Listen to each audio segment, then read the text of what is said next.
Welcome to Finance with Arithro. Stay tuned and enjoy videos.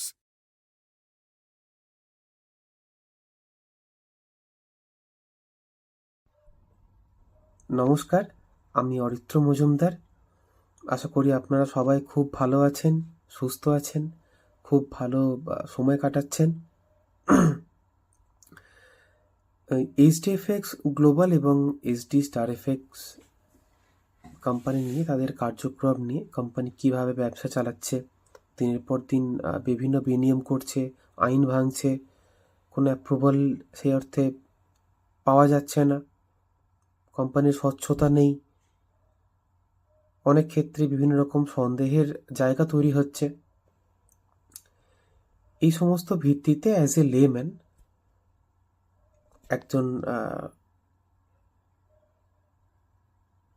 খুবই সাধারণ মানুষ, আমি চেষ্টা করেছি জানতে যে তাদের উপর কী কী ধারায় মামলা রুজু হতে পারে, তাদের উপর কোন কোন ধারার ভিত্তিতে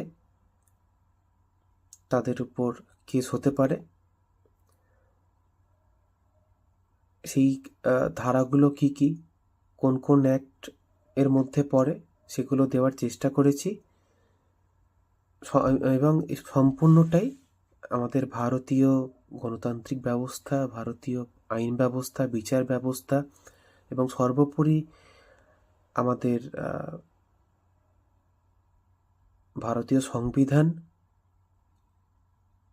মহামান্য হাইকোর্ট, মহামান্য সুপ্রিম কোর্টের উপরে সম্পূর্ণ আস্থা, বিশ্বাস, সম্মান, শ্রদ্ধা রেখেই এই ভিডিওটি আমি করছি। একটি খুবই সাধারণ মানুষ হিসেবে আমি যতটুকু বুঝতে পেরেছি ততটুকুই আমি এই ভিডিওতে দেওয়ার চেষ্টা করলাম। যদি কোনো রকম কোনো ত্রুটি হয়ে থাকে ক্ষমা করবেন, এবং যদি কোনো রকম আইনের কোনো রকম আমার জন্য, আমার এই ভিডিও করার জন্য যদি আইনের কোনো রকম কোনো আইনের জটিলতা তৈরি হয়, সেটা সম্পূর্ণভাবে অনিচ্ছাকৃত। এইচডিএফএক্স গ্লোবালের এগেনস্টে কোন কোন মামলা হতে পারে, একটা সম্ভাব্য একটা সাধারণ মানুষ হিসেবে আমি যতটা বুঝতে পেরেছি সেগুলো পরপর একটু দেখিয়ে দিই। তারপরে সেই সেকশন, কোন অ্যাক্ট, কি পানিশমেন্ট হতে পারে, কোন অ্যাক্টের বেসিসে, সেগুলো ডিটেলে বলছি। প্রথমেই যেমন দেখতে পাচ্ছেন যে সেকশন 13 ফেমা অ্যাক্টের আন্ডারে, তারপর হচ্ছে section 447 company act 2013, section 448 company act 2013, section 420 Indian penal code, section 405 penal code এবং সেকশন 36 কোম্পানিজ অ্যাক্ট 2013। আমার মনে হয়েছে এই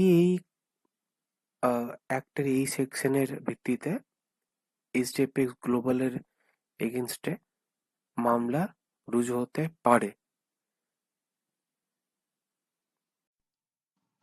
section 405 in the Indian penal code, section 405 এর যতটুকু সারবত্তা বুঝতে পেরেছি তা হলো এটাই যে a failure to act responsibly for someone has given you something to keep safe. মানে বাংলা মানেটা কিছুটা এরকম দাঁড়ায় যে কেউ আপনাকে তার কোনো রেসপন্সিবিলিটি দিয়েছে, তার কোনো কিছু আপনার কাছে রাখার জন্য, সেটা টাকা হতে পারে, জমি হতে পারে, গোল্ড হতে পারে, যে কোনো রকম কিছু হতে পারে, কিন্তু আপনি যেটা ফেলিয়ার হয়েছেন সেই রেসপন্সিবিলিটি পালন করতে, তখন এই সেকশন 405 ইন্ডিয়ান পিনাল কোডের এই ধারায় মামলা হয়ে থাকে। এবারে এই সেকশন 405 এর যে পানিশমেন্ট বা পেনাল্টি, সেক্ষেত্রে দেখা গেছে যে জেল 3 বছরের অবধি হতে পারে। কখনো কখনো ফাইন নিয়েও মিটে যায়। আবার কখনো কখনো জেল আবার ফাইন দুটোই লাগে। কখনো কখনো হয় কি যে 3 বছরের জেল হিসেবে তাদেরকে পানিশমেন্ট দেওয়া হয়, 3 বছরের জেল। আবার কখনো কখনো হয়তো ফাইন নেওয়া হয়, বা কখনো কখনো দুটোই করতে হয়। ডিপেন্ড করছে সে কতটা তার রেসপন্সিবিলিটি পালন করেছে বা করেনি, কতটা ফেলিয়ার হয়েছে বা কতটা অ্যামাউন্ট ইনভলভ, হয়তো এগুলোর উপরে ডিপেন্ড করে থাকে হয়তো।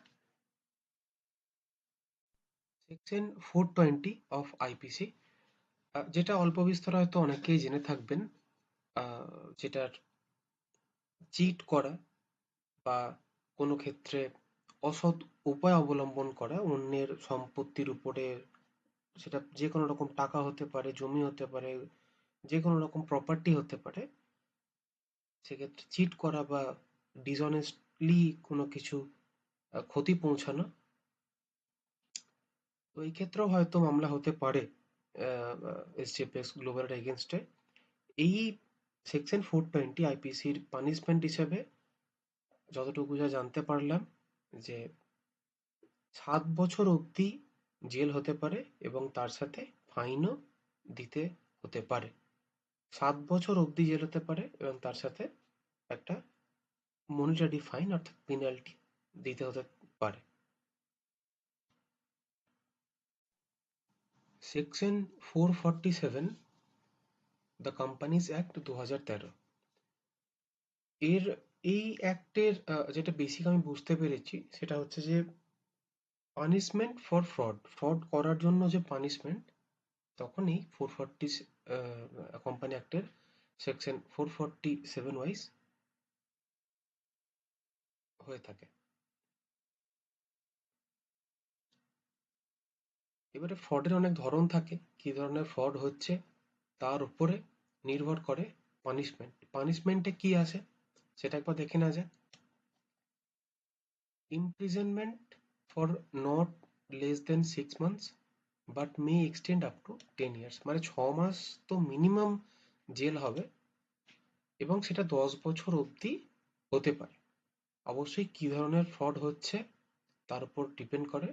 এবং যদি পেনাল্টির কথা বলি, তাহলে not less than the amount involved in the fraud but may extend to 3 times the amount involved in the fraud, মানে যদি 100 কোটি টাকার সেই ফ্রডে জড়িত থাকে তাহলে 100 কোটি টাকা তো পেনাল্টি লাগবেই। তার সাথে সাথে যদি ফ্রডের মাত্রা যদি খুবই চূড়ান্ত জায়গায় গিয়ে হয়ে থাকে, তাহলে তার 3 গুণ, টোটাল যে অ্যামাউন্ট ইনভলভ রয়েছে তার 3 গুণ অবধি পেনাল্টি হতে পারে। এবং এই ধারার আরো অনেক বিশদে রয়েছে, যতটুকু পেয়েছি এখানে দেওয়া রইলো, আপনারা স্ক্রিন পজ করে দেখতে পারেন।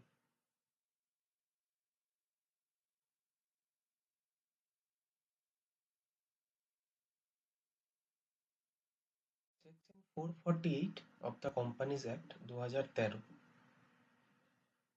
এই অ্যাক্টের বেসিক যেটা বুঝেছি তা হলো ফলস স্টেটমেন্ট। যখন কোম্পানি কোনো ফলস স্টেটমেন্ট দিচ্ছে, মিথ্যে স্টেটমেন্ট দিচ্ছে, তার পানিশমেন্ট হচ্ছে সেকশন 448 ধারায় রুজু হয়ে থাকে। এরপরে যদি পেনাল্টিতে আসি, সেকশন 448 হলে কি কি পেনাল্টি হয়, তাহলে এখানে দেখতে পাবেন যে যদি 1 লাখ টাকা যে অ্যামাউন্টের কথা বলা হয়েছে এক্সিডস 1 লাখ রুপিস, যদি 1 লাখ টাকা ক্রস করে যায় তাহলে পানিশমেন্ট 3 থেকে 7 বছরের জেল অবধি হতে পারে। Imprisonment of duration of 3 to 7 years, আশা করি দেখতে পাচ্ছেন। এবং তার সাথেই যত অ্যামাউন্ট জড়িত রয়েছে তার আপ টু 5 টাইমস, 5 গুণ পর্যন্ত পেনাল্টি হতে পারে। যদি ১ টাকা হয় তাহলে ৫ টাকা, ১ কোটি হলে ৫ কোটি, সোজা হিসেব। আবারও বলছি ৫ গুণ পর্যন্ত হতে পারে যত টাকা জড়িত রয়েছে।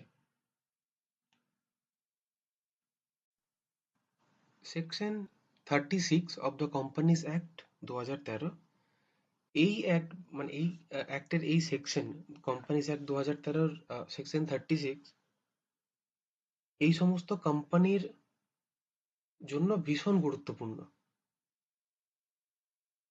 ভীষণ গুরুত্বপূর্ণ। কেন বলছি? যতটুকু সারবার্তা বুঝতে পারলাম তাতে কিছুটা এরকম দাঁড়াচ্ছে যে যখন একটা ফ্রড করার ইন্টেনশন নিয়ে কোম্পানি বা কোম্পানির লোকজন আপনাকে অর্থাৎ সাধারণ মানুষকে ইনভেস্ট করার জন্য ইনডিউস করছে, বারবার বলছে, প্রলোভন দেখাচ্ছে, বিভিন্নভাবে আপনাকে বোঝানো হচ্ছে যেখানে ইনভেস্ট করলে আপনি বেনিফিটেড হবেন, কিন্তু তার ইন্টেনশনটা হচ্ছে একটা ফ্রড ইন্টেনশন, একটা ফ্রডলেন্ট ইন্টেনশন নিয়েই কিন্তু পুরো কাজটা করা হচ্ছে। তখন এই কোম্পানিজ অ্যাক্টের সেকশন 36 ধারাতে মামলা হয়ে থাকে। এবং এর পানিশমেন্ট যদি আমি বলি, এর পানিশমেন্ট কিন্তু একটু আগেই দেখালাম section 447 of the companies act ২০১৩, সেই একই পানিশমেন্ট কিন্তু সেকশন 36 এর ক্ষেত্রেও দেওয়া হয়ে থাকে।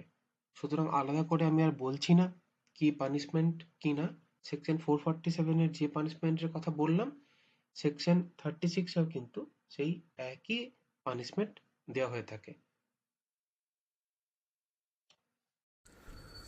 মতিলাল অসওয়াল খুব ফেমাস একটি ব্রোকার হাউস, তাদেরই একটি আর্টিকেল পেলাম, ফেমা ভায়োলেশনস অ্যান্ড পানিশমেন্ট। যদি কেউ ফেমা অ্যাক্টের ভায়োলেট করে ফেমা অ্যাক্ট, তাহলে তাদের কী কী হতে পারে। এই যে ফেমা 99 যে অ্যাক্ট, সেটা যদি কেউ ভায়োলেট করে, সেটা হচ্ছে পেনাল অফেন্স। যদি কোনো ব্যক্তি ফরেক্স ট্রেড করে থাকে আনঅথরাইজড প্ল্যাটফর্ম থেকে, তাহলে তাদের সেই দিনটির জন্য, যে দিনটা ট্রেড করেছেন সেই দিনটার জন্য তাদের 10,000 টাকা অবধি ফাইন হতে পারে। এবং যদি একের বেশি দিন অবধি ট্রেড হয়, তাহলে প্রত্যেক দিনের জন্য 10,000 টাকা করে ফাইন হতে পারে। শুধু তাই নয়, as per the act section 13(1)(c), তাদেরকে জেল, তাদের 5 বছর জেল অবধি হতে পারে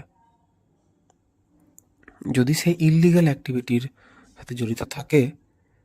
তাহলে তাদের 5 বছরের জেল অবধি হতে পারে। ফেমা অ্যাক্ট অর্থাৎ ফরেক্স এক্সচেঞ্জ অ্যান্ড ম্যানেজমেন্ট অ্যাক্ট, এই অ্যাক্ট হচ্ছে ফরেক্স ট্রানজাকশনে যখন কোনো বিচ্যুতি ঘটে, যখন নিয়ম মানা হয় না, তখন এই ফেমা অ্যাক্টের বিভিন্ন সেকশন অনুযায়ী মামলা হয়।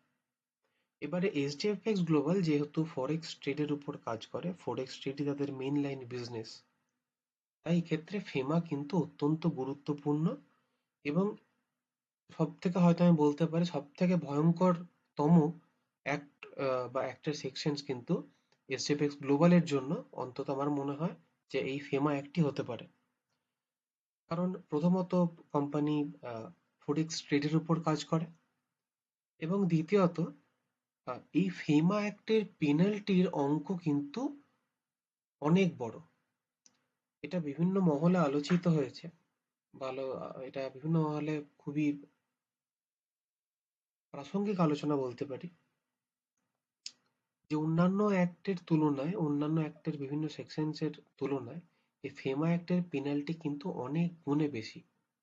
একটু পরে যখন কয়েকটা উদাহরণ আপনাদের দেখাবো, তাহলে নিশ্চয়ই বুঝতে পারবেন।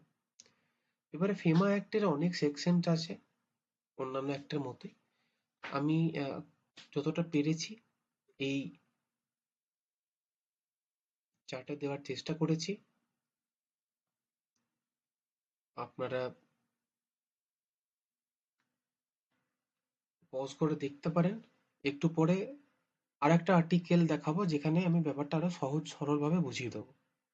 তবে তার আগে কতকগুলো উদাহরণ দেখে নিন যেখানে ইডি ঠিক কত কত অ্যামাউন্ট ফাইন নিয়েছে। দেখতেই পাচ্ছেন